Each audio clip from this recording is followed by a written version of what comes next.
BFM Business partenaire. BFM Business. Objectif croissance. Vincent Touraine. La construction industrielle et tertiaire par un spécialiste de l'immobilier d'entreprise, ce spécialiste, c'est ING2K et la FI. On en parle tout de suite avec Loïc Le Cerf. Bonjour. Bonjour Vincent. Vous êtes directeur d'exploitation d'ING2K et d'Elafi. Merci d'être avec nous dans Objectif Croissance aujourd'hui. Alors parlez-nous d'ING2K et d'Elafi. Ce sont deux sociétés. Quelles sont leurs spécialités respectives ? Donc ING2K et Elafi sont deux sociétés spécialisées dans la construction d'immobilier d'entreprise à destination de clients privés et plus spécifiquement dans le domaine de la construction logistique, tertiaire, industrielle.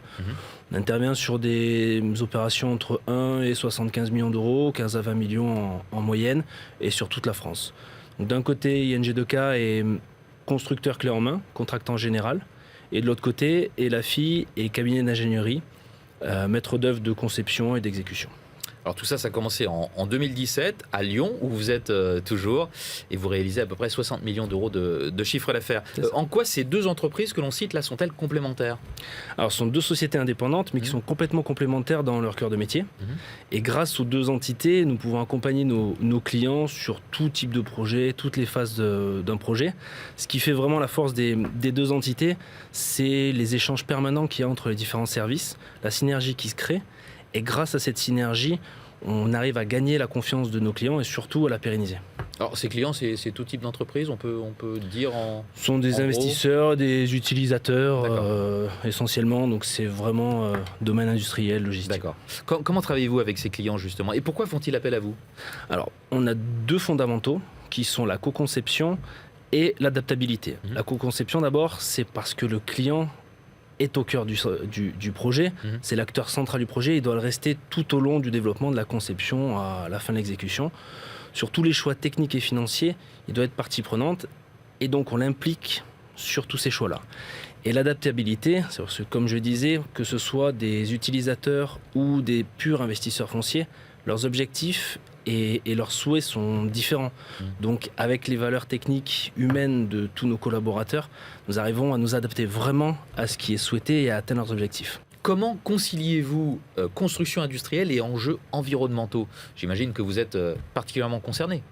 Oui, donc on sait que la transition énergétique est une thématique fondamentale pour tous les secteurs d'activité, y compris pour la construction. Et notre objectif, c'est d'atteindre la construction bas carbone. Donc on travaille dessus activement avec nos partenaires pour l'atteindre le plus vite possible.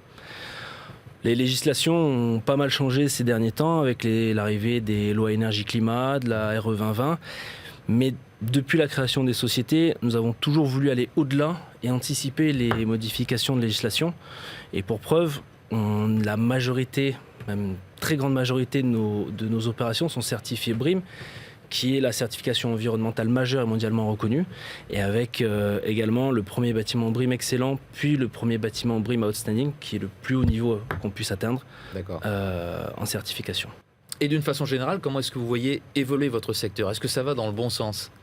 Oui, ça va aller plutôt dans le bon sens. Nous, on voit surtout deux axes majeurs d'évolution. D'un côté, il y a la réindustrialisation de la France, qui est un enjeu politique majeur. Et pour pouvoir accéder à cette réindustrialisation, il faut que le secteur de la construction à destination des industriels soit redynamisé. D'un autre côté, il y a l'objectif de zéro artificialisation nette des sols, qui est un horizon 2050, avec des enjeux intermédiaires en 2030. Et pour cela, ça fait déjà quelques années qu'on voit une évolution des projets, la verticalisation avec les constructions de bâtiments d'activités logistiques à étage, et également, surtout, la revalorisation des friches industrielles et la requalification des bâtiments existants.